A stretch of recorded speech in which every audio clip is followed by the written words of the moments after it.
Sharkie Gamer here. So today we're taking a look at the Gamester FPS Master. Now I've got both versions of the controller in front of me. This is the original Xbox version, and this one is the PlayStation 2 version.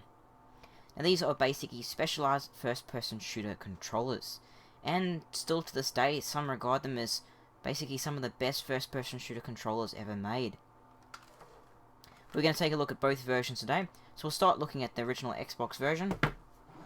First up, you got quite a long cable on it, and it's one of those original kind of breakaway Xbox cables. Moving on to the controller. First up, you can tell it's got a cool kind of army green kind of color, and on the controller itself it's got these really cool patterns going throughout of it. Looks pretty cool. And these little areas here that are clear. It looks like a piece of army gear, you could say. It's got that kind of look to it. It's got some nice grips here. So the handles just look like pistol grips from a gun. And moving on to the back of the controller, you can see why. And you can see the main triggers here are actually gun triggers.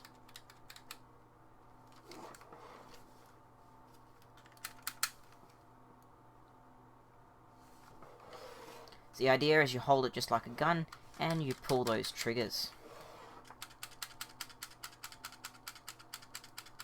Just like you're pulling a trigger of an actual gun. Now on the back there as well, you've got a memory card slot for your Xbox memory cards. Moving up the top, you've got your standard analog sticks, which also click down. You got a D-pad just here. Back, start,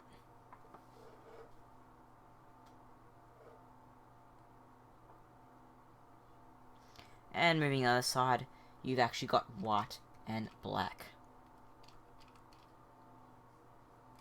In the center here, you've got menu, reset, enter, and profiles 1, 2, and 3.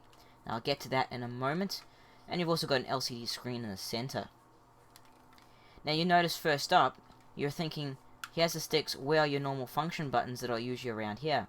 You know, you've only got white and black here, you've only got back and start just there, where are the other function buttons? Well, they're actually in the handle just here.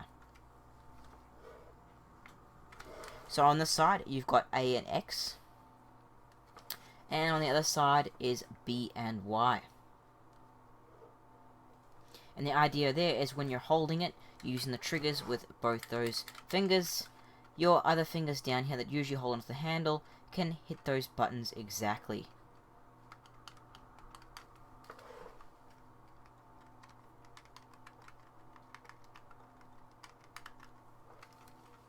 So that way you can reach those, you can reach the triggers, and your thumbs can stay on the sticks, and this way you don't actually have to pull your thumbs off the sticks to actually get to your main buttons.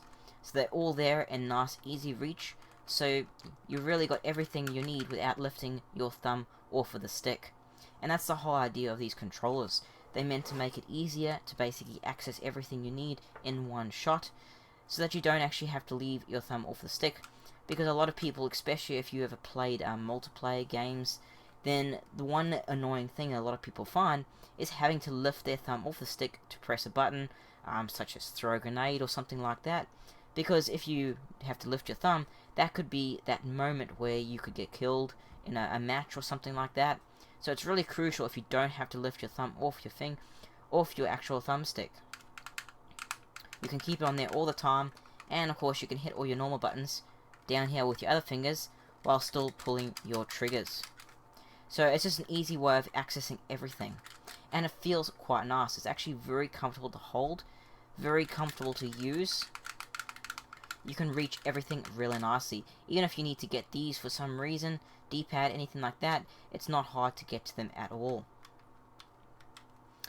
And of course these gun grips with that kind of rubber surface on them at the end here, they do give you a bit of grip so you won't have to worry about slipping out of your hand.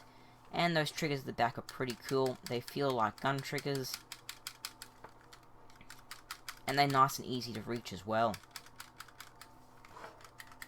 Really easy to press rapidly as well.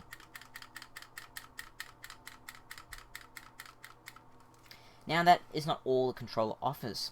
So on its own, just like it is at the moment, it looks pretty cool, it functions really well, you can access everything, but what they've also added to this controller is the ability to customize pretty much any button, almost any button, and you can customize it to the exactly way you want. And that's where the center control panel comes into play. So you've got an LCD screen, you've got menu, reset, enter, and you've got multiple profiles. So what it allows you to do is customize 3 profiles, and you can set those each profiles to what button does what, exactly the way that you like it. So if you want a certain button to do something else, you can do it. So say you got A and X there, and you got B and Y there, but you want Y where A is, you can then customize it using this menu, which I'll show in a second, to actually customize to the exact figures that you want. So before I actually go into more detail and actually show you how you do this, I'll just show you the PlayStation 2 version. So the PlayStation 2 version again has quite a long cable, so plenty of length. The PlayStation 2 version is a nice blue and compared to the army type green, but it's still got that cool kind of patterns on the controller, as well as these rubber kind of pistol grips. And of course it's still got the triggers.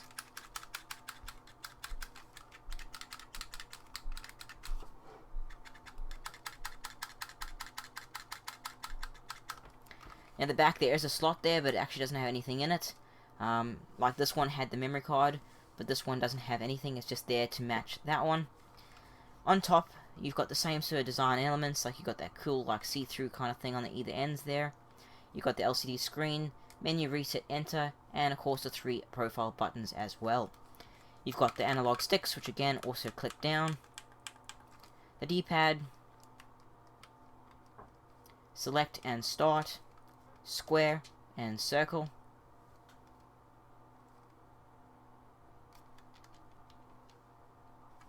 And of course inside here you've got the actual buttons on the handles as well. So you've got L2, X, R2, and triangle. So again, your hands go right in there, you pull the triggers, and you push those buttons to hit what you need to hit, while keeping your thumbs on the sticks. And of course if you need to get square and circle, they are still easy accessible, and you still got to lift your thumb up, but you can easily access them if you need them. So virtually it's the same kind of cool looking design, same very comfortable to hold, nice grip on this so it's not going to slip out your hands, and of course these triggers are really nice to use, and you can also use them rapidly.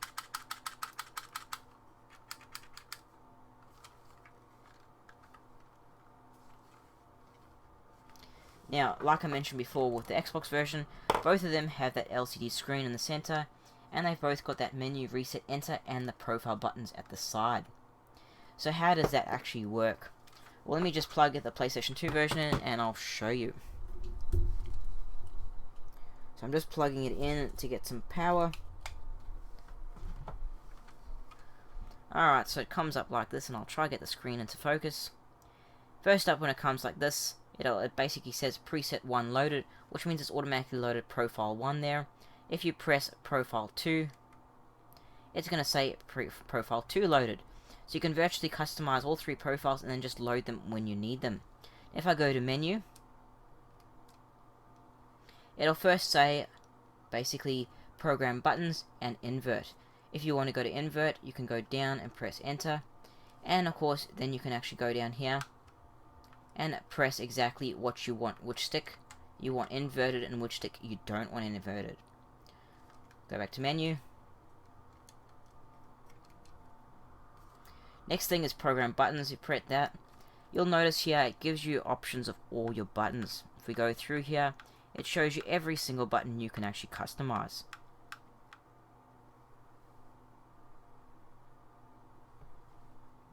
Try to get that in better focus. There we go. So those are all the controls you can actually customize, and it's really easy to customize it. For instance, say you want triangle to be something different. All you virtually got to do is press the button. If I press square right now, it's got now triangle button, but it's got square assigned to the triangle button. So if I press enter, it's going to ask me if I want to save it. Yes, I want to save it. and it says what profile would you like to save it, 1, 2, or 3. I'm just going to save it to 2. Now that's saved, which means if I was playing a game right now, this triangle button right here would now work as the square button. So virtually you can go around and program to whatever keys you actually want to access easily. Same with the D-pad and anything else. So I'll just go back to menu there. So with anything here, if you want to change anything, you can customize any of these commands to do whatever you like. And this kind of leaves it open so that you can put exactly what commands you want on what button that you want. If you want to customize a D-pad to do certain buttons as well, you can do that. If you want to customize these buttons under the handles to do exactly what you would like to do, whether you want a square and circle down there, or you want other commands down there instead, or you want double commands just so you have them easy on hand in case you want to use them, then this is ideal. It makes it really easy to do it, and of course you can always change it back by either just pressing the button that you want instead, or just by hitting that reset key as well. That'll also do it as well, and you can just save that again, and it goes back to normal. And of course, like I said, there are 3 profiles, which means that you can actually configure and then save 3 different profiles that you want. So if you've got multiple games and you play online, and say you want a different configuration each game, then of course you can configure that exactly the way you liked, and when you play that game, you just hit what profile that you actually want to load. So it's pretty cool, really easy to use in terms of the customization. The one thing that it takes a bit of time is actually playing this with a game. So either one of these, no matter which one, they are pretty comfortable to use. Now, I'll just unplug this PS2 one, just so I can have a bit of cable length here. So basically, when you use these ones, they're very comfortable. The pistol grips actually are pretty comfortable to hold and to use and everything like that. Really easy, like I said, to access everything you can. The one thing that may be used is the aiming mechanism of these, as well as the triggers. It all takes a little bit to get used to. The customization is not too bad, but in terms of using it, especially hitting these handle buttons here, it does take a little bit to get used to. And I know some people that have had these in the past, some people can take a day and you're right to go, you're pretty much used to it. Some people say that took them a couple of weeks to get used to it. And that just seems to be the deal with these, because they are a bit different. They're a bit different shape. They're a bit different button layout. And of course, owing to the fact that you can actually customize it, each button can customize to exactly the way you like it. So it may take a get used to, especially if you customize and forget what button you've done. You may have to look in the menu to see what you've assigned. That way you kind of can remember what is what. But it's a really handy feature that to be able to customize every single button, or should I say almost every single button on the controller. All the main buttons you can customize, and it's really cool. And also to invert your actual aiming as well using the invert sticks. That's a pretty cool feature as well. Now the main down point of this controller, because it does work well, some people, when original Xbox and PlayStation 2 were like your primary consoles, some people would buy about 3 of these controllers just because they loved them so much. And they work brilliantly with first-person shooters. They are designed to play with first-person shooters, and they're designed to work well with first-person shooters, and that they do.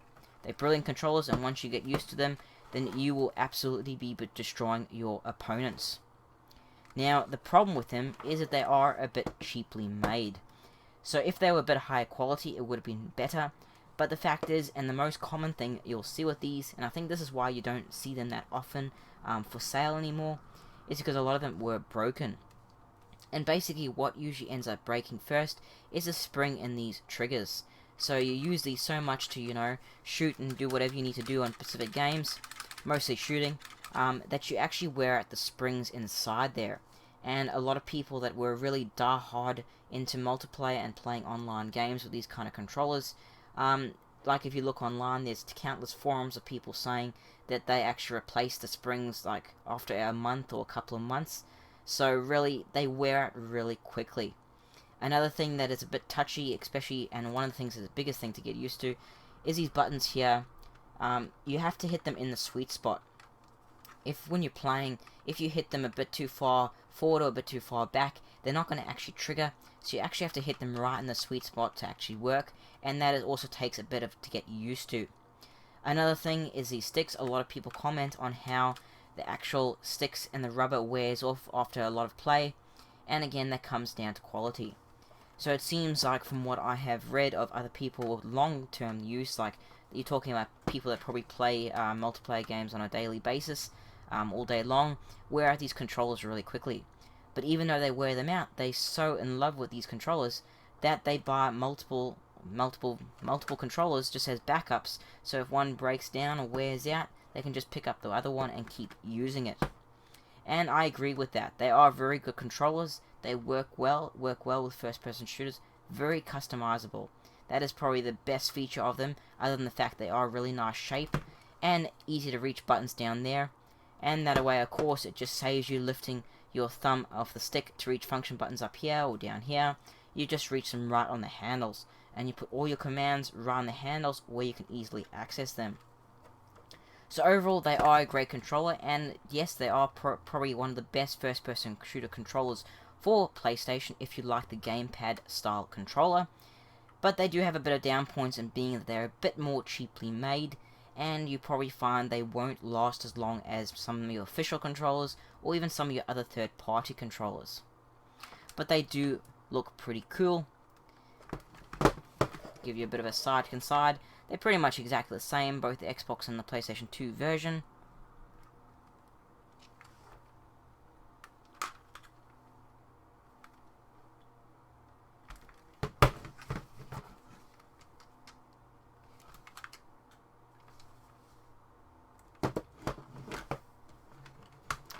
But yeah, these ones are actually getting quite rare now. Like I said, I think most of them will probably end up broken, or you know, a lot of them were bought, like multiple sets of these were bought by collectors or gamers that really like them. So they are getting a bit harder to find now. You still see them occasionally, but they are a great controller, and if you are into first-person shooters playing with PlayStation 2 or original Xbox, then these controllers are still great to use today. But like I said, they do wear out, so just be aware of that these controllers are definitely not controllers that are going to last forever. They will eventually break down and wear out. But you guys, this was the Gamester FPS Master controllers, both for original Xbox and the PlayStation 2. Pretty cool first-person shooter controllers. Anyway guys, thanks for watching. I am Sharkie Gamer. Don't forget to subscribe. I'll have heaps more gaming controller and accessory videos up very shortly. Feel free to leave a comment down below if you want to, and of course if you like this video, hit that like button. Really helps out a lot guys. Thanks for watching.